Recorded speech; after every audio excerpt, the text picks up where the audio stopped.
Good morning everyone. स्वागत है आपका हमारे चैनल पे। और आज है 22 जून। ठीक है, देखिए आज का जो न्यूज़पेपर है ना, आपको स्पष्ट कर देते हैं। इसमें 21 तारीख का और 22 तारीख का दोनों को कंबाइंड रूप से कवर किया गया है। ठीक है, क्योंकि 2 दिन से वीडियो नहीं आया था। और आप सबसे हम माफी मांगना चाहेंगे कि अभी कुछ दिन और जो है ना, थोड़ा सा डिस्टरबेंस रहेगा। जैसे जैसे मुझे समय मिलेगा मैं वीडियो को अपलोड करूंगा, वीडियो को रिकॉर्ड करके डाल दूंगा। ठीक है, लेकिन अभी मुझे लगता है कि 4 से 5 दिन अभी और थोड़ा डिस्टरबेंस रहेगा, तो आप लोग प्लीज पेशेंस रखिएगा। आपका रेगुलर वीडियो और आपका रेगुलर पीडीएफ दोनों मिलेगा, जो आपसे प्रॉमिस किया गया था। ठीक है, आइए मेन मुद्दे पे बात करते हैं हम लोग। आज की जो न्यूज़ है ना, मतलब 21 और 22 तारीख का जो न्यूज़पेपर है, उसके बहुत सारे इंपॉर्टेंट फैक्ट हैं, जो आपके एग्ज़ाम में अक्सर देखने को मिलेगा। अभी एनटीपीसी का एग्ज़ाम चल रहा है, ठीक है? वहाँ पर भी क्वेश्चन को देखा गया है ना, कि जो करंट के जो क्वेश्चन आए हैं, सारे के सारे जनसत्ता से पूछे जा रहे हैं। तो वहाँ पे सुप्रीम कोर्ट का एक कमेंट था, कि जो नहीं था वहाँ पे उर्दू भाषा को लेकर। मैंने एक आर्टिकल कवर किया था, 2-3 दिन तक कंटिन्यू किया था उसको। कि वहाँ पे सुप्रीम कोर्ट ने जो है जो उर्दू भाषा है, वो जो है ना गंगा, यमुना का जो है ना मिलन का, ऐसा करके उन्होंने कुछ कमेंट दिया था, ठीक है? और यही स्टेटमेंट जो है आपका एनटीपीसी एग्ज़ाम में पूछा गया था। तो आप समझ सकते हैं कितना इम्पोर्टेंस होता है जनसत्ता न्यूज़पेपर सारे एग्ज़ाम के लिए, ओके? तो सबसे पहला क्वेश्चन क्या है? ऑपरेशन सिंधु। डायरेक्ट क्वेश्चन पूछेगा आपसे, ऑपरेशन सिंधु किससे जुड़ा हुआ है? तो हमारे जो भारतीय हैं, जो कि ईरान में फँसे हुए हैं, ठीक है? तो ईरान से उनको जो है ना बाहर निकाल के सुरक्षित रूप से अपने भारत में लाया जा रहा है, उसको ऑपरेशन सिंधु नाम दिया गया है। और इसको कौन ऑर्गेनाइज़ कर रहा है, मतलब इसको कौन ऑपरेट कर रहा है? विदेश मंत्रालय। आप इसको याद रखिएगा। बहुत लोग क्या करते हैं ना, जल्दबाजी में गृह मंत्रालय दे देंगे। ऑप्शन में क्या दे देगा? गृह मंत्रालय दे देगा, फिर वहाँ पे लिख देगा विदेश मंत्रालय, फिर वहाँ पे लिख देगा बोथ, और यहाँ पे नन ऑफ द अबव। तो आपको ध्यान रखना है, जितने भी फॉरेन ऑपरेशन होता है ना, लगभग-लगभग विदेश मंत्रालय ऑपरेट करती है, इसको ध्यान रखेंगे आप, ठीक है? और कन्फ्यूज़ भी नहीं करना है, क्योंकि इस बार जो क्वेश्चन जो है ना, थोड़ा-सा गूगली खेलेगा आपसे बीपीएससी वाला, ठीक है? तो ध्यान रखिएगा। उसके बता दी यहाँ पे सबसे पहला क्या है, जो टैक्स का संग्रह हुआ है ना इस बार, आपको पता है ना 2 प्रकार के टैक्स होते हैं, एक होता है डायरेक्ट, ठीक है? एक होता है डायरेक्ट और दूसरा होता है इनडायरेक्ट। डायरेक्ट क्या होता है? जो हम इनकम कर रहे हैं और डायरेक्ट हम सरकार को पैसा पे कर रहे हैं, उसको बोलते हैं डायरेक्ट टैक्स। और हम मतलब जो है ना, हम डायरेक्ट सरकार को ना देकर थर्ड पार्टी को देते हैं, फिर वहाँ पे सरकार के पास पहुँचते हैं, उसको बोलते हैं इनडायरेक्ट टैक्स। जैसे कि सेल टैक्स क्या हो गया? जैसे आपने कुछ सामान खरीदा, माचिस खरीदा, तो माचिस में क्या लिखा होता है एमआरपी में? ऑल टैक्स इंक्लूडेड, ठीक है? तो जो हम ₹1 जो पे किए ना, वो जो है आपका दुकानदार पास गया, और दुकानदार जो है ना, वो फिर पे करता है सरकार को। तो इसको इनडायरेक्ट टैक्स बोलते हैं। डायरेक्ट टैक्स क्या होता है? हमारा इनकम है मान लीजिए ₹100, ठीक है? सरकार को उसमें से हम जो है 10% दे दिए टैक्स के रूप में। तो जो ₹10 सरकार के पास गया, वो हमारे लिए क्या हो गया? जो हमने डायरेक्ट जो है ना सरकार को पे किया, तो उसको डायरेक्ट टैक्स बोलते हैं, ध्यान रखिएगा। तो 2025-26 का जो करंट ईयर चल रहा है ना, वहाँ पे सरकार की जो टैक्स है ना, बढ़कर मतलब घटा है इस बार 4.59 लाख करोड़। आप इस डाटा को याद रखिएगा, स्टेटमेंट बना के पूछेगा कि इस बार का जो सरकार का जो आंकड़ा है, किसको लेकर? यहाँ पे लिखा हुआ है प्रत्यक्ष डायरेक्ट टैक्स को लेकर, ठीक है? डायरेक्ट टैक्स को लेकर तो कितना कलेक्ट किया है? 4.59 लाख करोड़ किया है, इसको याद रखिएगा। पहले से क्या है? घटा है, ठीक है? ध्यान रखिएगा, 1.39% घटा है। ये डाटा इंपॉर्टेंट नहीं है, ये डाटा इंपॉर्टेंट है, वेरी वेरी इंपॉर्टेंट। स्टेटमेंट बना के पूछेगा आपसे। और यहाँ पे देखिए अभी योग दिवस बनाया गया, तो कितने नंबर का बनाया गया? डेट याद रखिए, 11वां। पहला फैक्ट याद रखिएगा, क्वेश्चन ऐसे ही डायरेक्ट पूछ लेगा आपसे। बोल देगा कि इस बार जो 2025 में 12वां बना है, 14वां बना है, 15वां बना है, तो याद रखिएगा 11th नंबर का इस बार बना है योग दिवस, अंतर्राष्ट्रीय योग दिवस। और हमेशा जो है 21 जून को सेलिब्रेट करते हैं। इस बार का थीम याद रखिएगा, कल मैंने डिस्कस किया था, अभी थीम आपको बता देंगे। यहाँ पे मुझे नहीं लिखा हुआ दिख रहा कहीं पे, लेकिन जो यहाँ पे मेंस में क्वेश्चन पूछेगा ना आपसे कि इसका क्या औचित्य है? तो भारत का जो प्रयास है योग से सबको परिचित करवाना, उसके क्या फ़ायदे हैं? तो देख लीजिए यहाँ पे, भारत का जो सॉफ्ट पावर है, आप देखोगे योग को लेकर भारत ने प्रस्ताव रखा और इसको यूएनओ ने माना। तो भारत का सॉफ्ट पावर में क्या हुआ? इंक्रीज़ हुआ। भारत का जो वैश्विक जो ग्लोबल प्रोफाइल है ना, उसमें वृद्धि हुआ। साथ ही योग जो है ना, अगर लोग करते हैं तो उनके मन और स्वास्थ्य, ठीक है? हेल्थ और क्या हो गया? हेल्थ जो है ना आपके बेहतर रहेंगे, और मन मतलब बुद्धि, ठीक है? तो ये सब चीज़ें ना आपको याद रखना है कि जो क्या-क्या फ़ायदे हैं और इससे भारत की छवि में क्या वृद्धि हुआ है। तो आपको 2-3 फैक्ट याद रखिएगा, वहाँ पे पॉइंट बना के आप मेंस में लिख सकते हैं। क्योंकि क्वेश्चन आपसे पूछेगा कि भारत के द्वारा जो प्रयास किया गया है अंतर्राष्ट्रीय योग को लेकर, ठीक है? आप इसको किस नज़र से देखते हैं? टिप्पणी करें। तो आपको वहाँ पे 4-5 पॉइंट लिखने होते हैं। यहाँ पे आप जो है यहाँ पे राष्ट्रपति जी ने जो कोटेशन दिया है, आप उसका यूज़ करोगे। ओके? फिर देख लीजिए यहाँ पे संसदीय समिति, ये आर्टिकल को मैं नहीं ले रहा था, लेकिन मैं इसलिए ले रहा हूँ क्योंकि यहाँ पे आपसे स्टेटमेंट बना के क्वेश्चन पूछेगा, ठीक है? आपसे ये पूछेगा, क्या भारत दाल के मामले में, ठीक है, या तिलहन के मामले में आत्मनिर्भर हो चुका है? स्टेटमेंट सही है गलत आपको बताना गलत होगा, क्योंकि अभी भी जो है ना भारत 56% ये देखिए, अपने डिमांड का 56% क्या करता है? दाल का आयात करता है, जो कि बहुत बड़ा चिंता है। भारत में प्रोडक्शन बढ़ रहा है, फिर भी हम लोग दाल को इम्पोर्ट कर रहे हैं। क्या ये सही है? नहीं है। जो हमारे किसान जो उपजा रहे हैं ना, उनको फिर कैसे मिलेगा उनको प्राइस? नहीं ना मिलेगा। तो ये बहुत बड़ा कंसर्न है और सरकार जो है ना प्रोडक्शन बढ़ाने पे और अपने आयात को कम करने पे जो यहाँ पे जोर दे रही है। कुल मिलाकर आपको बता दें कि अगर हम लोग दाल और तिलहन, ठीक है? या पाम ऑयल भी अगर हम लोग बात करें, इम्पोर्ट करते हैं, तो इससे 2 चीज़ है। देखिए, जैसे पाम ऑयल जो है ना सस्ते तेल होते हैं। इसको आप जो है ना अच्छा आपने देखा होगा बटर खाते हैं, एक होता है अमूल का बटर, है ना? और वो जो है ना लगभग 250 ग्राम का लगभग 500 के आसपास एमआरपी होता है या उसके प्राइस होते हैं अमूल का। लेकिन जो आप देखोगे ना एक डिलीशियस करके प्रोडक्ट बनता है वो भी टाटा का ही होता है आई थिंक अगर मैं गलत नहीं हूँ तो। वो जो है ना आपको मात्र जो है ₹55 में दे देता है। तो ये पाम ऑयल से बनता है और ये जो है ना आपका ओरिजिनल होता है, ठीक है? तो पाम ऑयल क्या होता है बहुत सस्ते होते हैं तो उसके जो बटर बनते हैं ना वो ₹55 में या ₹60 में आपको 250 ग्राम मिल जाता है। और वही आप अमूल का लोगे तो वहाँ पे ₹500 पे करना पड़ता है। ये फ़र्क समझ के रखिएगा। इसमें जो है ना ट्रांस फैट बहुत ज़्यादा होते हैं पाम ऑयल में। आपने देखा होगा मार्केट में जितने भी बटर बेचते हैं ना, बटर जो खिलाते हैं आपको स्ट्रीट फूड में, वो आपको पाम ऑयल वाला ही देखने को मिलेगा। तो हमारे हेल्थ के लिए सही नहीं होता है। क्लियर? चलिए, ये फैक्ट मैंने बताया। हाँ, आपसे क्वेश्चन यही पूछेगा कि दाल और तिलहन या पाम ऑयल को लेकर भारत जो है अपनी माँगों के अनुसार प्रोडक्शन कर लेता है? या आत्मनिर्भर हो गया? नहीं हो गया, नहीं है, ठीक है? याद रखिएगा। इससे 2 चीज़ है, एक तो हमारा हेल्थ को यहाँ पे इफ़ेक्ट करेगा, दूसरा क्या है हमारे फॉरेन एक्सचेंज रिज़र्व को क्या करता है नुकसान पहुँचाता है। अगर हम किसी चीज़ का इम्पोर्ट करते हैं, तो हमारे फॉरेन एक्सचेंज रिज़र्व को क्या करता है, कम करता है, जो कि सही नहीं है। इसके बाद आ जाइए यहाँ पे देखिए, डायरेक्ट आपको बता दें यहाँ पे ईरान और इज़राइल के बीच में जो है लगभग-लगभग युद्ध छिड़ने का नौबत आ चुका है, ठीक है? तनाव बढ़ चुका है और इसमें अमेरिका जो है ना बहुत ज़्यादा यहाँ पे उँगली करता है अमेरिका और आप देखोगे जहाँ पर भी युद्ध हो रहा है ना, चाहे अभी इंडिया पाकिस्तान में आप देखोगे, ठीक है? आप ईरान इज़राइल में देखोगे, रशिया यूक्रेन में देखोगे तो यहाँ पे अमेरिका का ज़्यादा इम्पोर्टेंस रहता है। तो अमेरिका का नेचर जो है ना बहुत खराब हो चुका है। क्लियर? वो इसलिए ऐसा करता है ना ताकि अपने जो हथियार है उसको वो बेच सके। वो नहीं चाहता है कि यहाँ पे विश्व शांति हो। ठीक है? अगर आप देखोगे ये सब हिडन चीज़ होता है, छुपा हुआ रहता है, आपको समझना होगा। वो कभी नहीं चाहेगा कि यहाँ पे भारत जो है ना शांति से अपने पड़ोसी देशों के साथ क्या करे, तनाव को कम करे। क्योंकि उसको प्रोडक्ट बेचना होता है अपना। इसलिए भारत जो है ना अब आत्मनिर्भर बनने के दौर पे है। नहीं तो आप समझ रहे हो ना ऐसे-ऐसे देश बहुत पड़े हैं वर्ल्ड में, अमेरिका जैसे, जो कि अपना स्वार्थ खाली देखेगा वो। तो अभी जैसे रसिया यूक्रेन में युद्ध चल रहा है, तो नाटो के माध्यम से यूक्रेन को वहाँ पे क्या किया था? उसका आया था और वो क्या किया?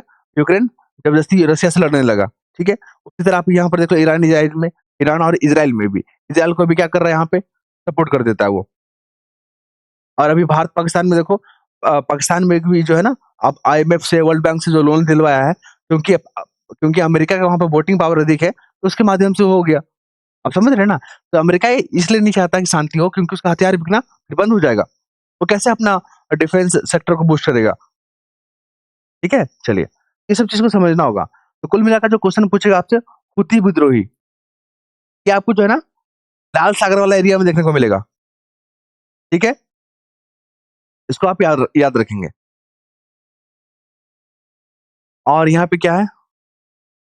क्या है?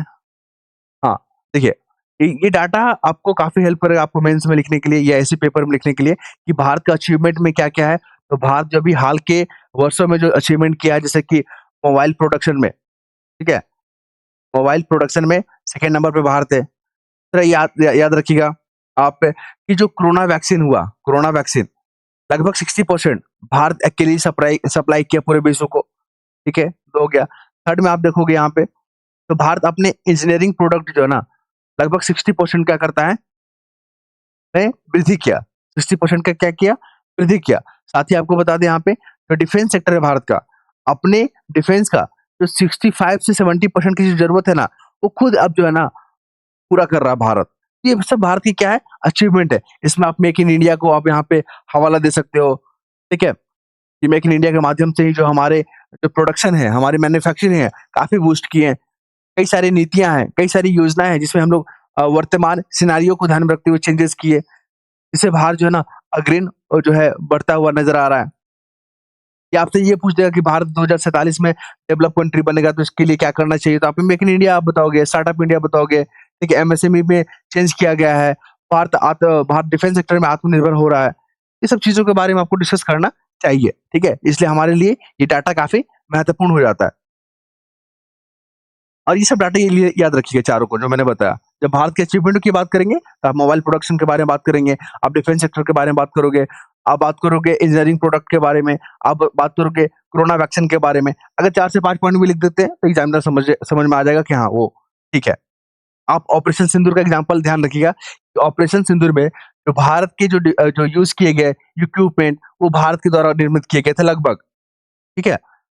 ये भारत के सहयोग से निर्मित किए गए थे। तो भारत ने यहाँ पे दिखाया है कि भारत कैसे इंडिजीनियस जो हमारा जो प्रोडक्ट है, उसका यूज़ करेगा। भारत ने जो चाइना निर्मित जो ड्रोन था, उसको मार गिराया। क्योंकि चाइना जो है, आप देखोगे कि पाकिस्तान को सपोर्ट करता है, अमेरिका सपोर्ट करता है। तो अगर पाकिस्तान को भारत हराता है ना, तो सिर्फ़ पाकिस्तान को नहीं हराया, बल्कि चाइना को भी और यहाँ से अमेरिका, ये तमाम जो डेवलप कंट्री है, तो मैसेज गया कि भारत को छेड़ना नहीं है, नहीं तो वो फिर बाद में छोड़ेगा नहीं हम लोग को। चलिए, यहाँ पर बात करेंगे इनका नाम याद रखिएगा शुभांशु शुक्ला, ये कौन है आपसे पूछेगा तो ये जो है स्पेस यात्री हैं, याद रखेंगे। और ये जिस मिशन से जा रहे हैं, उसका नाम है एक्सईओम 4 मिशन, ठीक है? फाल्कन 9 जो है ना, वो रॉकेट है जिसे लॉन्च किया जाएगा, लेकिन कुछ तकनीकी खराबी कारण जो है यहाँ पे बार-बार हमें क्या करना पड़ रहा है, सस्पेंड करना पड़ रहा है। देखिए, तेहरान से निकाला गया है भारतीयों को, ठीक है? ऑपरेशन सिंधु याद रखिएगा, ये कल का पेपर का है ये सब। ठीक है, 21 तारीख का है ये वाला। मैंने दोनों को साथ में कवर कर दिया है ताकि दिक्कत ना हो। उसके बाद यहाँ पर देख लीजिए, सुप्रीम कोर्ट का यहाँ पे आलोचना किया गया है, हमारे वाइस प्रेसिडेंट के द्वारा। क्यों किया गया आलोचना? तो 1975 में जो इमरजेंसी लगा, सरकार के द्वारा लगाया गया था, वर्तमान सरकार के द्वारा, उस समय जो प्रधानमंत्री थी, इंदिरा गांधी थी। तो जो यहाँ पे इंदिरा गांधी जो गवर्नमेंट के द्वारा जो इमरजेंसी अनाउंस किया गया और सुप्रीम कोर्ट ने इसको जो है ना रेक्टिफाई कर दिया कि हाँ, ठीक है। उसी को लेकर यहाँ पे आलोचना किया गया है। आपको बता दें, उसके बाद अ, चेंजेस किया गया है 42 कॉन्स्टिट्यूशन अमेंडमेंट एक्ट के तहत, जब भी इमरजेंसी लगेगा, वहाँ पे जो कैबिनेट मिनिस्टर है, कैबिनेट काउंसिल माफ कीजिएगा, उसके लिखित प्रोविजन के आधार पे ही जो है ना अनाउंस किया जाएगा। इन्होंने कहा कि राष्ट्रपति को सहायता और सलाह देने के लिए प्रधानमंत्री की अध्यक्षता में मंत्रिपरिषद है। देखिए, इस फैक्ट को आप याद रखेंगे। हमारे संविधान में ये साफ-साफ लिखा हुआ है कि राष्ट्रपति को सहायता और सलाह देने के लिए एक जो है ना कैबिनेट काउंसिल होगी, तो मंत्रिपरिषद बोलते हैं और उसके अध्यक्ष होंगे प्रधानमंत्री। ये साफ-साफ हमारे संविधान में लिखा हुआ है। स्टेटमेंट बना के क्वेश्चन पूछेगा, याद रखिएगा। उन्होंने बताया कि शीर्ष अदालत ने जब भी फैसला दिया था आपातकालीन के दौरान, कोई मौलिक अधिकार नहीं होते हैं। वहाँ पे सुप्रीम कोर्ट ने कहा था कि इमरजेंसी के समय, जब देश में इमरजेंसी लगा हो ना, तो आप में फंडामेंटल राइट नाम का कोई भी चीज़ एग्जिस्ट नहीं करेगा। को लेकर हमारे वाइस प्रेसिडेंट जो है यहाँ पे आलोचना किए हैं सुप्रीम कोर्ट का। और आपको बता दें, सुप्रीम कोर्ट को लेकर मेंस में क्वेश्चन पूछेगा, क्योंकि सुप्रीम कोर्ट का विवाद में चल रहा है अभी। भ्रष्टाचार को लेकर जस्टिस वर्मा है वो, फिर वहाँ पे भाई भतीजावाद, अंकल कल्चर, ओके, एआई को लेकर भी यहाँ पे जो बात किया गया है, ध्यान रखेंगे आप। सेपरेशन ऑफ पावर को लेकर भी यहाँ पे बीच में चलता जा रहा है। तो क्वेश्चन यहाँ से पूछे जाएँगे। ये इस बार का थीम है। देखिए 2024 का जो एग्ज़ाम हुआ था ना बीपीएससी में, थीम पूछ लिया था आपसे योग वाला। 2025 का थीम ये वाला है। एक पृथ्वी एक स्वास्थ्य के लिए, वेरी, वेरी इंपोर्टेंट फैक्ट है, याद रखेंगे क्योंकि क्वेश्चन रिपीट बहुत ज़्यादा करते हैं। एक पृथ्वी के लिए एक स्वास्थ्य योग, एक पृथ्वी एक स्वास्थ्य के लिए योग, ठीक है? ये है यहाँ पे एडिटोरियल पेज कल का था 21 का, क्योंकि 22 में जो है ना आज कुछ खास एडिटोरियल में देखने को नहीं मिला। वहाँ पर भी जो है ना एरोप्लेन हादसा को लेकर ये बात किया गया है। ठीक है, कैसे उसमें सुरक्षा करना है, किनकी कैसे यहाँ पे कानूनी कार्रवाई किया जाएगा, कौन इसके लिए ज़िम्मेदार हैं, कहाँ पे चूक हुई है, इसी को लेकर पूरा आर्टिकल आज के पेपर में और 21 क तारीख को 21 और 22 को मैंने दिया हुआ था। तो मैंने 21 वाला को कवर कर रहा हूँ यहाँ पे। यहाँ पर बात किया गया है, देखिए ये ब्लैक बॉक्स है ना, यहाँ पे एक ब्लैक बॉक्स होता है, जहाँ पे इंटरनल एक्टिविटी और जो बाहरी जो गतिविधियाँ होता है, सारे डेटा रिकॉर्ड होते हैं। उसको जाँच किया जाएगा और जो भी दोषी पाए जाएँगे या जो भी कारण पता चलेगा, कि इतना बड़ा हादसा हुआ कैसे? ठीक है? उससे हम लोग सबक लेते हुए आगे जो आने वाली जो जितने भी हमारे अ, एयरवेज है, उसपे जो है ना सुधार किया जाएगा। यही बात किया गया है यहाँ पे। आपको बता दें यहाँ पे 242 लोग सवार थे, तो 241 लोगों का मृत्यु हो चुका है। तो यहाँ पे बात किया गया कि देखिए जो क्षति हुआ है उसका तो हम लोग भरपाई नहीं कर पाएँगे, लेकिन जो परिवारजन है, जो जो लोग अपने परिवार को खोए हैं, उनका ध्यान रखना चाहिए, ठीक है? सरकार को, वो यहाँ पे बात किया गया है। दूसरा बात किया गया है यहाँ पे कि जो अहमदाबाद जो विमान हादसा हुआ है, ठीक है? तो विमान को लेकर जो क्या कार्यनीति होना चाहिए, क्या योजनाएँ होना चाहिए, उसमें सुधार करना चाहिए। आगे की रणनीति यही है। तो आप इसको ध्यान रखेंगे। शॉर्ट में आपसे क्वेश्चन पूछ सकता है कि इस हादसे को आप किस तरह देखते हैं? आगे की क्या रणनीति हो, इस तरह के हादसे जो है ना कम से कम हो, ठीक है? बात किया गया है। उसके बाद हम लोग बात करेंगे यहाँ पे अभी हाँ, देखिए भारत जो है ना, भारत के लगभग सभी देशों के साथ लगभग-लगभग कुछ देशों को अगर छोड़ दें अपवाद के रूप में तो सभी के जो साथ है भारत का रिलेशन वो मित्रवत है, ठीक है? और G7 में शिखर सम्मेलन में भारत और कनाडा के बीच में जो तनाव था, तो आपने देखा था कि डिप्लोमैटिक जो रिलेशन थे भारत और कनाडा के बीच में काफ़ी निचले स्तर पे आ गए थे। तो इसमें सुधार देखने को मिलेगा यहाँ पे और ऐसा कदम जो है ना दोनों देशों के द्वारा उठाया जा रहा है। इसमें आप लोकतांत्रिक मूल्य कह लीजिए, कानून का शासन कह लीजिए, संप्रभुता को लेकर, क्षेत्रीय संप्रभुता को लेकर, ठीक है? इन तमाम चीज़ों का ध्यान रखा जाएगा। मैंने क्यों इस आर्टिकल को लिया? शॉर्ट क्वेश्चन में जब इंटरनेशनल रिलेशन पूछेगा ना और आपसे सुझाव माँगेगा कि जो कनाडा और भारत के बीच में जो तनाव थे, उसमें सुधार करने के लिए क्या सुझाव दिया जा सकता है? तो आपको वहाँ पे यही सिर्फ चीज़ लिखना है कि रचनात्मक तरीके जैसे कि लोकतांत्रिक मूल्य हो गया, फिर कानून का शासन हो गया, संप्रभुता का सम्मान करना हो गया, क्षेत्रीय संवाद या आपसी संवाद को कायम करना, यही सब सजेशन में लिखना है आपको। फिर यहाँ पे विज्ञान की नई दिशा, देखिए यहाँ पर बात किया गया है कि पृथ्वी जो ऐसा ग्रह है जहाँ पे लाइफ एग्जिस्ट करता है। तो हमारे जो साइंटिस्ट हैं, जो हमारे खगोलविद लोग हैं, वो लोग सर्च कर रहे हैं, रिसर्च कर रहे हैं कि पृथ्वी के अलावा और भी जो है ना ग्रह हैं, जहाँ पे ऐसे संकेत मिले हैं कि जहाँ पे जीवन एग्जिस्ट कर सकता है। उसको बोलते हैं हैबिटेबल ज़ोन, जहाँ पे वो ग्रह पाए जाते हैं, ध्यान रखिएगा। क्योंकि वहाँ पे जलवाष्प को लेकर, मीथेन गैस को लेकर, कार्बन डाइऑक्साइड के जो संकेत मिले हैं और ये सब गैस जो है ना, जीवन को एग्जिस्ट करने के लिए काफ़ी महत्वपूर्ण होते हैं। और भारत का जो आगामी जो योजना है स्पेस को लेकर, जैसे कि गगनयान, शुक्रयान, उसको ध्यान रखिएगा। चंद्रयान 5 को लेकर देखिए इस बार जो प्रधानमंत्री जी है ना, जो अंतर्राष्ट्रीय योग दिवस मनाया जा रहा है, तो भारत में प्रधानमंत्री जी कहाँ पे शिरकत किए हैं? विशाखापट्टनम। ये फैक्ट को आप याद रखेंगे। आपसे ये क्वेश्चन पूछेगा कि इस बार का जो प्रोग्राम हुआ, तो प्रधानमंत्री जी किस जगह पे थे? विशाखापट्टनम। ये फैक्ट को याद रखेंगे पहला। दूसरा क्या है, इसका थीम क्या है? एक पृथ्वी एक स्वास्थ्य के लिए। ये फैक्ट याद रखेंगे। 2024 का क्वेश्चन में पूछ लिया है। फिर यहाँ पे देखिए फैक्ट है, क्योंकि यूनेस्को ने अंतर्राष्ट्रीय स्तर का जो है ना दर्जा दिया है। जैसे कि आप देखोगे यहाँ पे चराई देव पूछेगा कहाँ है? असम में। रानी की वाव और धोलावीरा कहाँ है? गुजरात में। ये सारे क्वेश्चन जो है ना UPSC, UP PCS, Bihar public service commission ने पूछ लिया। हम्पी और पट्टाकट्टल कहाँ है? कर्नाटक में। खजुराहो और यहाँ पे सांची स्तूप कहाँ है? मध्य प्रदेश में। कोणार्क का सन टेम्पल कहाँ है? उड़ीसा में। एलिफेंटा गुफा कहाँ है? महाराष्ट्र में। तंजावुर का बृहदेश्वर मंदिर कहाँ है? तमिलनाडु में। ये सारे फैक्ट जो है ना एग्जाम में पूछे गए। आपको एक तरफ जो राज्य दे देगा और वहाँ का यूनेस्को स्थल दे देगा, मैचिंग करने के लिए पूछ लेगा आपसे। ध्यान रखेंगे आप ये तमाम फैक्ट को, वेरी इंपॉर्टेंट।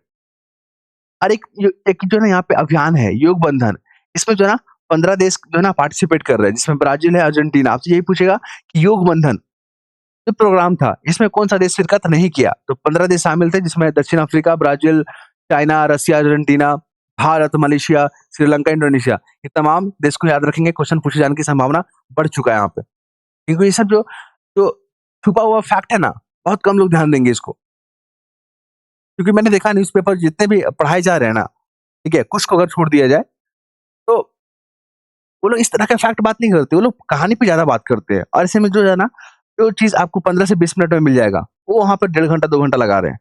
और यहाँ पे बच्चों का जो है ना समय खराब हो जाता है, ठीक है? तो आप लोग जो है ना, न्यूज़पेपर पढ़ने का आदत डालिए और कौन चीज़ को पढ़ना है, वो चीज़ को जानिए। सब कुछ नहीं पढ़ना होता है। देखिए, यहाँ पे बात करेंगे कि अभी इज़राइल जो है ना, ईरान पे हमला किया है। तो इज़राइल जो है ना, ईरान के जो वैज्ञानिक हैं, उस पे हमला कर रहा है। क्यों? क्योंकि वो लोग परमाणु कार्यक्रम पे काम कर रहा है। परमाणु बम या परमाणु शक्ति बनने का कार्यक्रम को आगे बढ़ा रहा है। अरे इज़राइल बिल्कुल ऐसा नहीं चाहता क्योंकि उसके अस्तित्व के लिए खतरा है। तो यहाँ पे इज़राइल के द्वारा जो ऑपरेशन चलाया गया ना, ऑपरेशन राइजिंग लायन, याद रखिएगा आपसे डायरेक्ट क्वेश्चन पूछेगा कि ऑपरेशन राइजिंग लायन क्या है? किसने चलाया? किस देश के लिए चलाया? सारे फैक्ट को याद रखिएगा। यहाँ पे देखिए पंचायती राज मंत्रालय, तो भी पंचायती राज मंत्रालय के तहत जो योजनाएँ बनाए जा रहे हैं, उसको ज़मीनी स्तर पे उतारने के लिए ना भाषणी जो ट्रांसलेटर है, उसका यूज़ किया जा रहा है। आपको बता दें यहाँ पे भाषणी आपसे पूछेगा क्या है, खबरों में क्यों रहा? तो ये जो है ना ट्रांसलेटर है। हमारी जो 22 भाषा जो कॉन्स्टिट्यूशन में है ना, उसको ट्रांसलेट कर देता है। मान लीजिए आप बोल रहे हैं तमिल में और हमको तमिल समझ में नहीं आ रहा, मुझे हिंदी समझ में आता है, तो मैं उसको ट्रांसलेट करूँगा भाषणी के माध्यम से, मुझे बता देगा। आजकल एआई में भी तो वही यूज़ हो रहा है ना, तो इसको ध्यान रखेंगे आप। क्वेश्चन पूछे जाने की वेरी, वेरी इंपॉर्टेंट है। इस पे बात करें, तो थोड़ा-सा इंट्रोडक्शन दे देते हैं। अभी जो है ना बिहार पब्लिक सर्विस कमीशन के द्वारा जो है एसओ का एग्ज़ाम, एफएओ का, सीसी 71, बीएसओ, एईडीओ, ठीक है? ये तमाम एग्ज़ाम देखने को मिलेगा अभी, ठीक है? तो उसके लिए मैंने एक प्रोग्राम लॉन्च किया है।